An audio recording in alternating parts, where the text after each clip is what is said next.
Welcome to OCP SAI session. I am Guohan from Microsoft.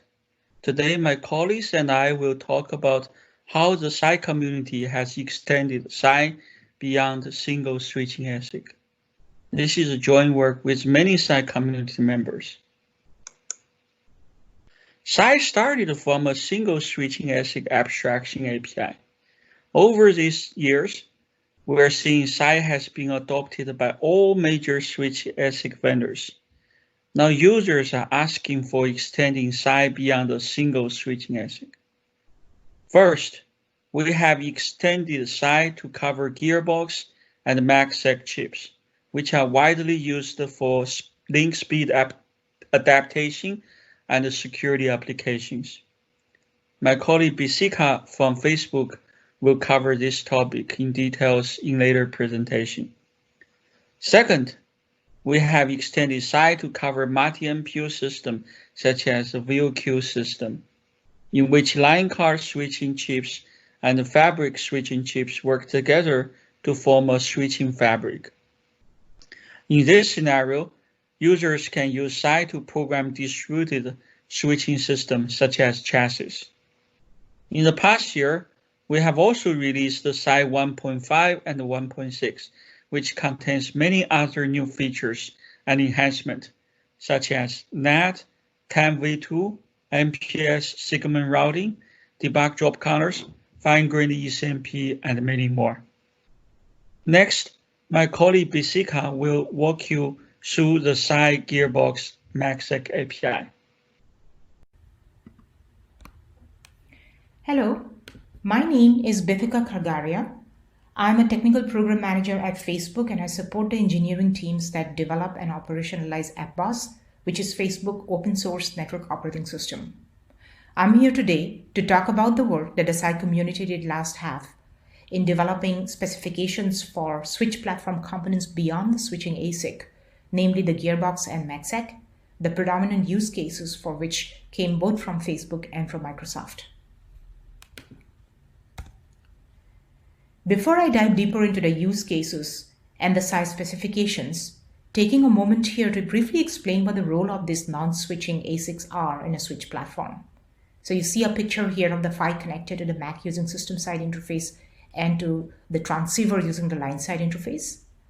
Gearbox and retimer are predominantly used to deal with mismatch in electrical requirements, where Gearbox converts speed from one speed to the other, and retimer has to do with signal reach. Specifically, it compensates both deterministic and random jitter, and it transmits a clean signal downstream. MACSEC, on the other hand, is 802.1 AEIEEE industry standard, and it provides secure communications for all traffic on Ethernet links. It can prevent many security threats such as denial of service and others.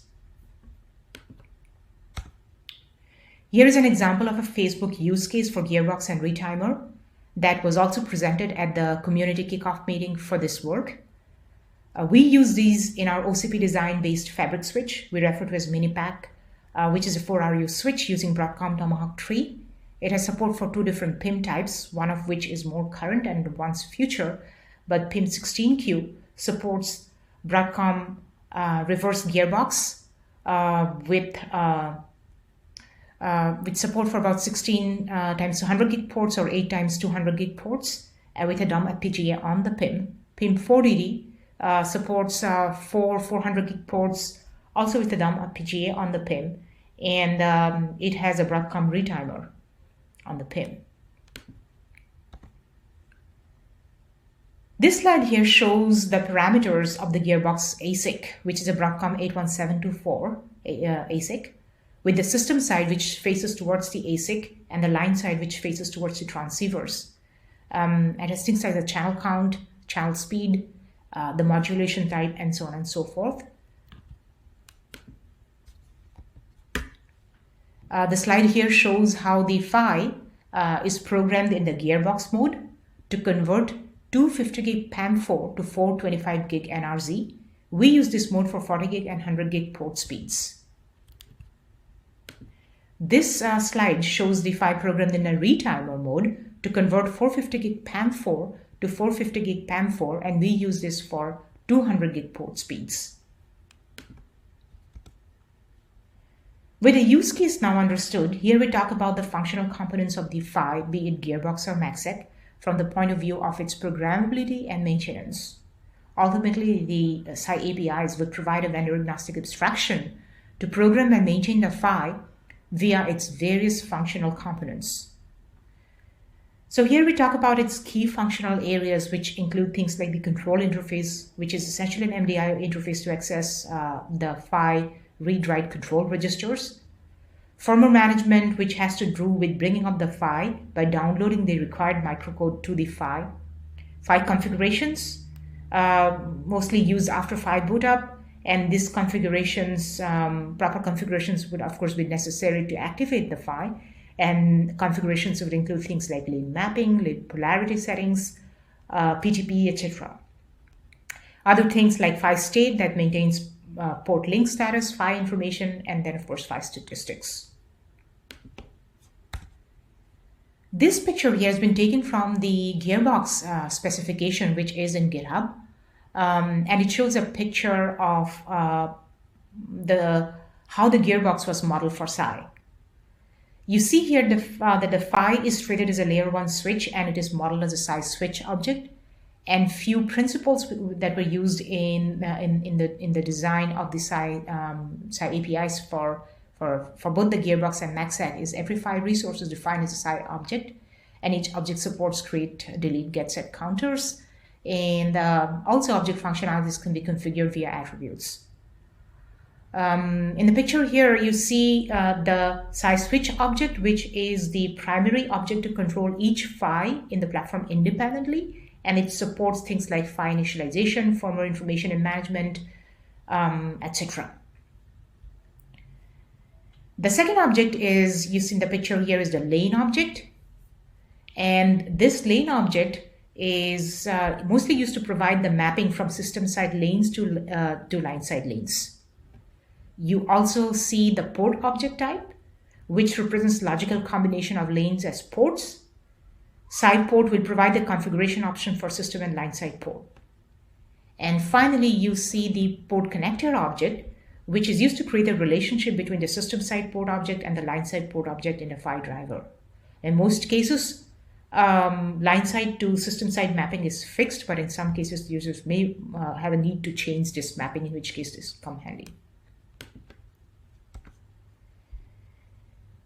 This is again a picture taken from the MACSEC specification, also checked into GitHub, and it provides the APIs for the MACSEC entities associated with some or all ports of a SAI switch object. You can see that the MACSEC functionality will of course be integrated into the Phy chip or the forwarding element, and both of those cases are accounted for in the specification. Each Phy chip in the diagram contains MACSEC functionality that services a set of network ports. Some resources like encryption keys are not shared within network ports, but there are other resources that could be shared across ports. You also see in the picture the forwarding element in the diagram that contains similar functionality for another distinct set of ports. MACSEC uses two distinct data path modules. The egress module adds the security tag, encrypts packets, and the ingress module decrypts the packet, checks the authentication and the integrity, and it removes the sec tag. Here you see the SAI MACSEC object relationships. Essentially see two SAI MACSEC objects, one for ingress, one for egress, and both are bound to the SAI switch object. There are two SAI MACSEC port objects, again one for ingress, one for egress, each are bound to each MACSEC enabled SAI port object. And then you also see two ACL table objects that are bound, one for ingress, one for egress, are also bound to the SAI port object. Here is a snapshot of a code to enable MACSEC on a port, and this is also in the specification. I've just included a little snapshot here, but there are a lot more details in the spec itself. So I encourage you to go visit that. But here you see how you create an ingress MACSEC port for port ID 1. So you create the structure, and you create the the attribute list, populate that with the different values like the MACSEC direction, ingress, egress, the port ID, and then finally you pass the structure along with the attribute list into the create MACSEC port function for the structure to be returned with the right values. You'll also see here, following this step of creating the ingress MACSEC port, there are quite a few details. Again, if you visit the spec, you'll be able to see that towards the end of the spec. This really brings me to the end of my talk, and I want to end here by thanking Dipankar Acharya from Arista for leading the MACSEC spec, and for Ashok Tripathi from Dell for leading the Gearbox spec. And of course, huge thanks to the SAI community for supporting the development of these specifications. I've spent quite a bit of time in my career in open source communities, and this is about the fastest that I have seen the SAI community converge in terms of developing this specification. Certainly something that we appreciate deeply when we're trying to adopt and implement these vendor agnostic programmability capabilities in our own deployments. So with that, I would next like to hand it off to my colleague Rita Hui from Microsoft, and she'll be talking about SAI for VOQ systems. Thank you. Hi, today I will talk briefly a new SAI proposal, which is SAI for VOQ System. My name is Rita from Microsoft. It is proposed by Broadcom with reviews from Microsoft, Mellanox, Arista, Nokia, and Marvell. There is a subgroup for this proposal, and reviews and discussions are actively happening. The first phase of the SAI for VOQ system supports unicast routing only.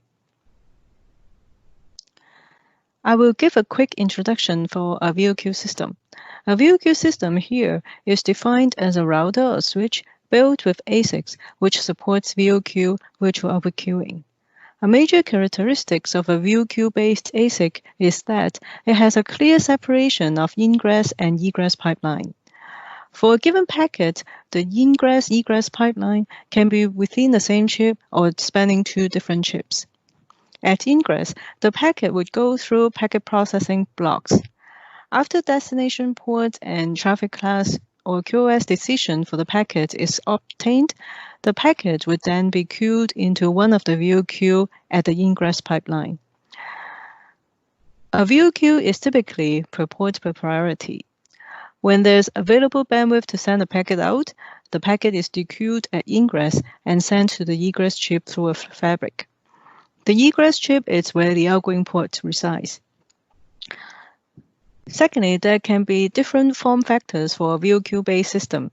It can be a modular system as a chassis, or a fixed form or pizza box. Then for a pizza box, it can have one ASIC or multiple ASICs.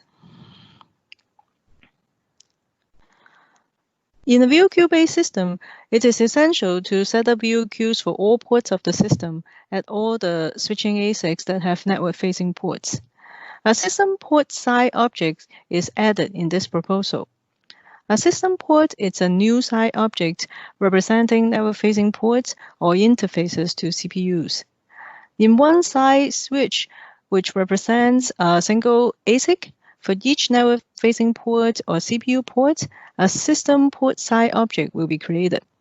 The system port contains the list of VOQs for the port, the ID of the switch device where the port resides, and some other port information, for example, which core in the ASIC that the port belongs to, and local port or ID of the port. The SAI proposal also defines another new type of port called fabric port. Fabric port is a port connecting the switching device and the fabric device. Through a SAI fabric port object, statistics and diagnostics information for the internal fabric links can be exposed to the user. The proposal also defines two new queue types, unicast VOQ and fabric queue. The existing unicast and multicast queue type would refer to the queues at egress.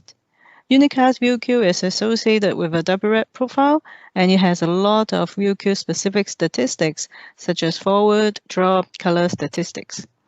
Fabric Q will have statistics for fabric links, such as enqueued, dequeued, dropped cell statistics. Another crucial aspect of the SAI proposal for VOQ system is about setting up the forwarding pipeline or behavior model for multi-ASIC system. As mentioned earlier, the pipeline can span 2 different ASICs, so some essential egress hardware information will need to be programmed at ingress chips.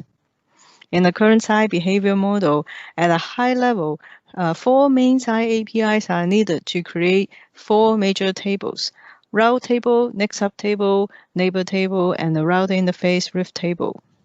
For a multi-ASIC VOQ system, a router interface is created at all the ASICs for all the system ports.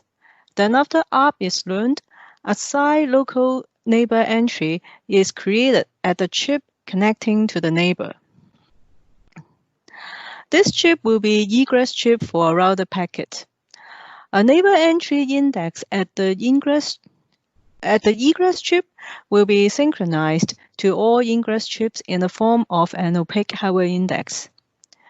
At an ingress chip, a remote SAI neighbor entry is created with this opaque hardware index.